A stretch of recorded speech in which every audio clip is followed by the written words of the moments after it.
This podcast is made possible by you, the supporters of WPLN and WNXP, Nashville Public Radio.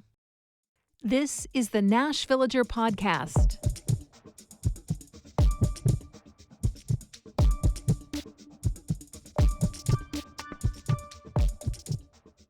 It's February 4th, 2026.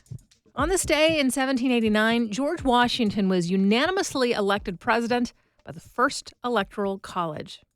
That whole system, where the actual selection of the president is a step removed from the popular vote that you and I participate in, started as a compromise. Some of the founding fathers wanted Congress to pick the president, some wanted a popular vote, and the electoral college is something in between. Since then, it's been pretty consistent that at least one political group or another has questioned that system at any given time. According to the National Archives, over the last 200 plus years, there have been at least 700 proposals for changing or eliminating the Electoral College. It's graded in the way that compromises often do. I'm Nina Cardona, and this is your daily digest of what's happening around Middle Tennessee with historical context from Nashville Public Radio, WPLN News. As many ideas as there have been for revamping the Electoral College, President Donald Trump struck out in new territory the other day. In an interview on Monday, he said he wanted Republicans to, quote, nationalize voting. It seems that he's suggesting the federal government take over the actual nuts and bolts of running elections. So what does that actually mean? That's a good question. It's hard to say what extent of change he's suggesting, but what I can definitely tell you is how things work right now. First of all, you got to go and look at the Constitution. Article 1, Section 4 tells how members of Congress are picked, and it specifically says states run that show.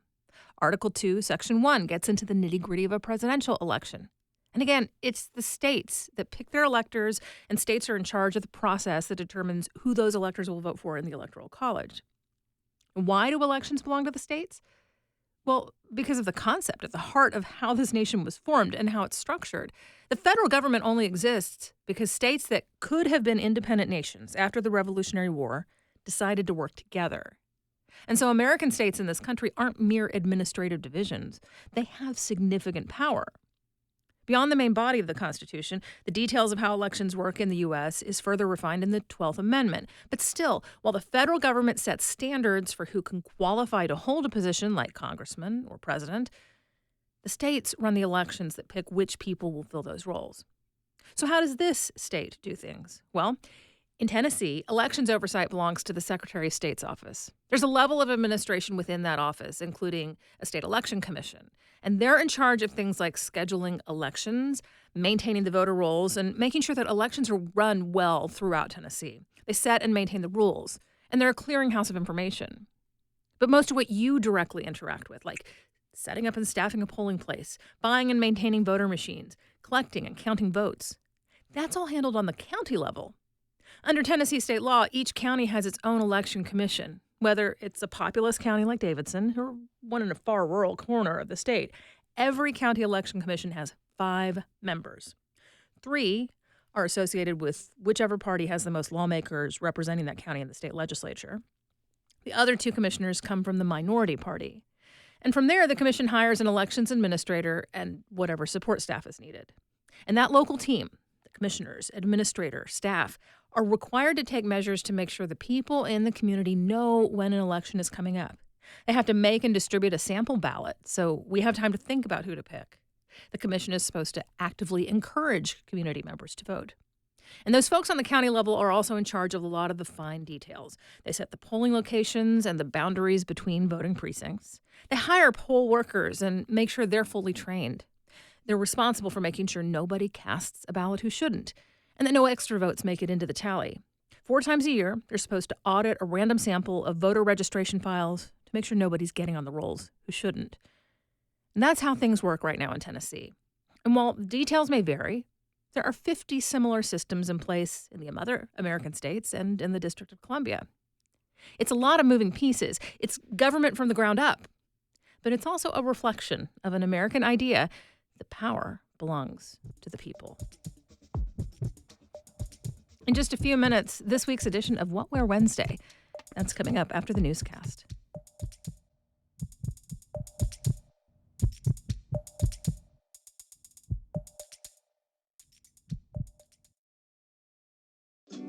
You've got a lot of things to keep track of. Work schedules, family activities, the ever-growing list of things you need to remember to do. Updating the credit card or banking information for your sustaining membership may have slipped your mind. With just 2 minutes of your time, you can update your payment information and check one more thing off your list. Peace of mind for you, funding for your public radio station. Go online to WPLN.org. Here's the latest from WPLN News. Here's where things stand currently in the ongoing recovery from last week's ice storm. As of this recording, there are more than 10,000 outages in Nashville, and another 1,000 customers across Tennessee are without electricity. 27 water utilities in the state report issues related to weather affecting 24,000 households. 17 of those communities have boil water advisories. There are 16 active or possible water main breaks in Nashville alone. 25 winter storm-related deaths are confirmed statewide by the Tennessee Department of Health, and some school districts, including Cheatham, Montgomery, and Robertson counties, remain closed on Wednesday. Thousands of people are still without power in Nashville, and the Nashville Electric Service responded in the first few days of the storm with as few as 300 line workers. But by yesterday, the power company had nearly 2,000 workers. Yesterday afternoon, Brandon Whitlock of NES said the work has become trickier as the remaining outages are much smaller. As of this afternoon, our largest individual outage has less than 200 customers.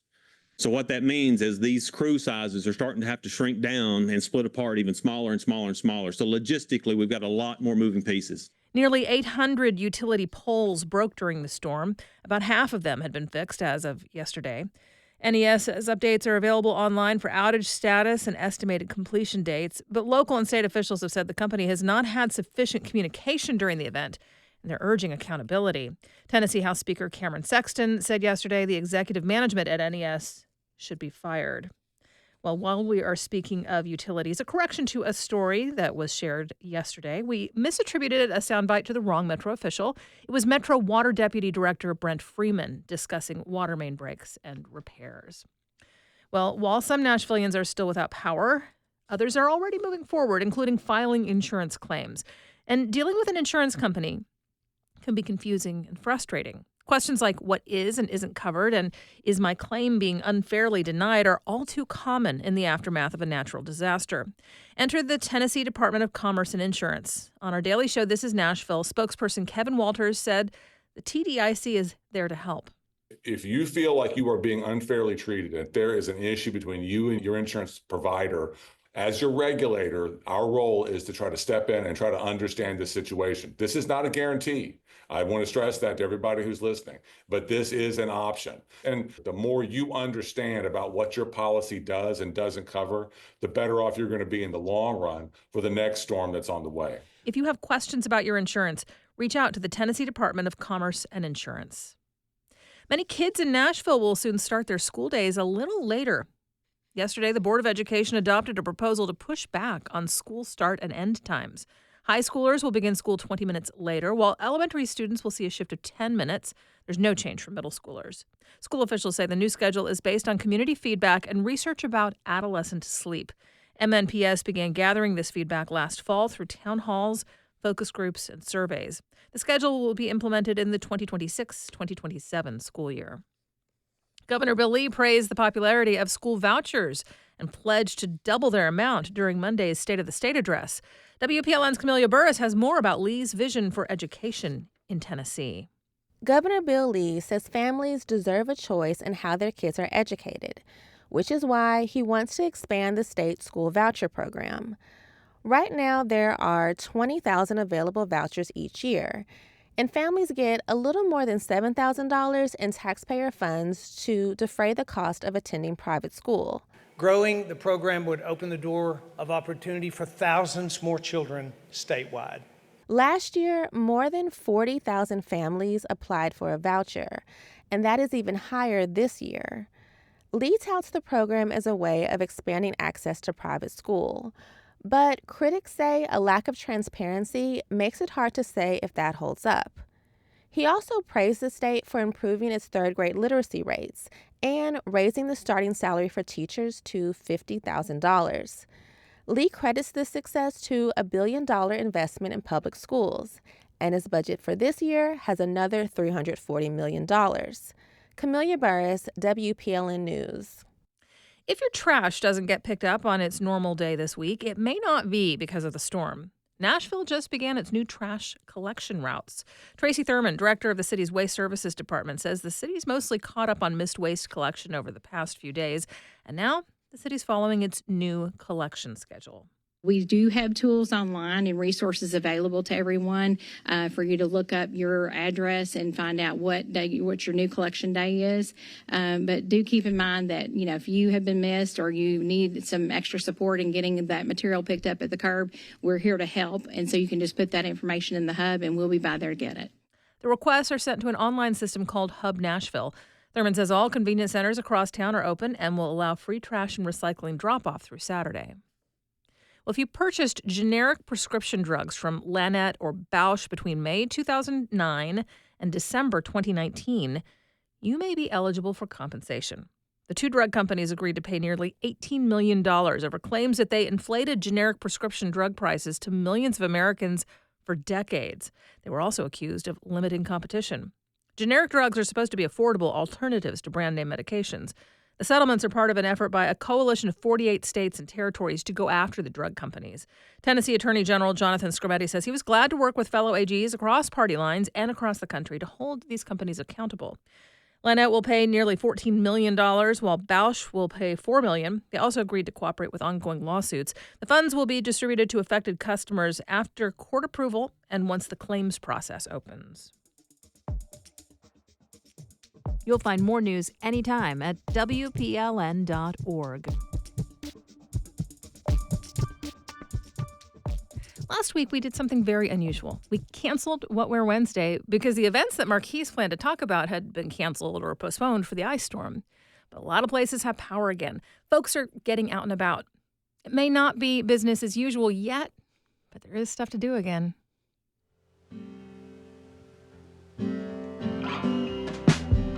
I'm Marquise Munson here with another edition of Nashville Public Radio's What Wear Wednesday, keeping you up to date with the happenings in Nashville this week. Thursday night, Dean Johnson with former WNXP Nashville Artist of the Month, Emily Hines, is at the Blue Room, and at the same venue on Friday, Night Moves takes the stage. Also on Friday night, Nashville artist Jack Vanoy is at the End, back at the Blue Room with Hannah Eade performing on Saturday, and we wrap up this weekend with Super Bowl Sunday. For more events, head over to WNXP.org/events.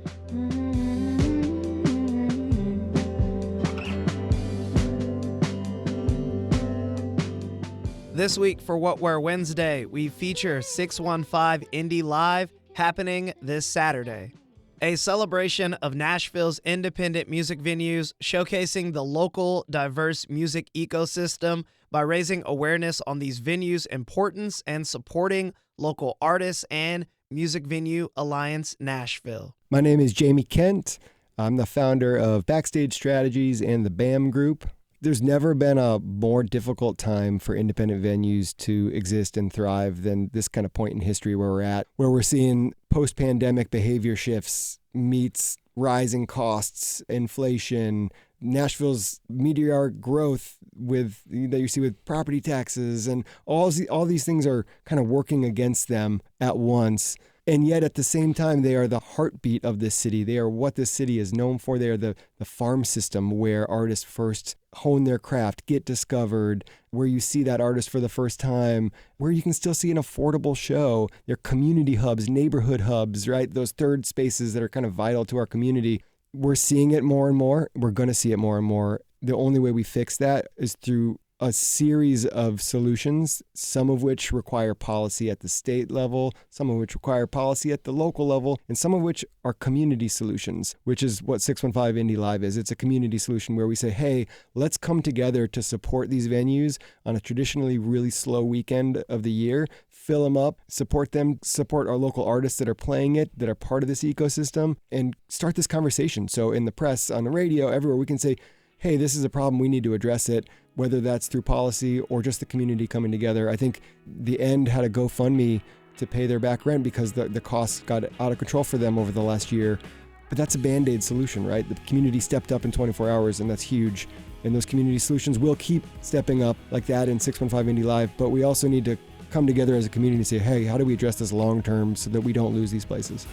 Tell me something believable, even if you have to lie. Tell me anything at all, even if it hurts. It's important to, I think, for MVAN too, because they actually represent not just venues, but independent promoters and festivals as well. And we thought, hey, there's some amazing independent promoters in town. Like, let's let them be a part of this too. And we put it out to venues. If you want to program your own, awesome, do that again. But if you're open to it and you want to partner with a great local promoter to help amplify it and spread the word and kind of expand this community. And so, yeah, I think 5 venues opened that up. And so we've got Love Noise, we've got y'all doing Dark Matter.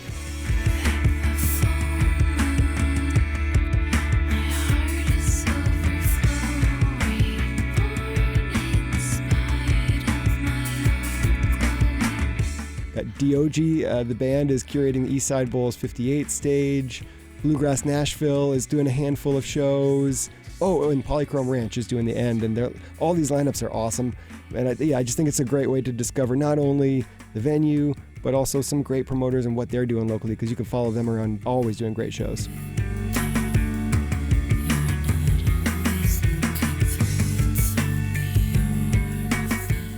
It is an ecosystem that all depends on itself, right? The local artists depend on these venues. The venues depend on the local artists, and we're all a big family here. So we're really proud to feature all local talent here. I mean, the talent pool in Nashville is unlike any other city in the world.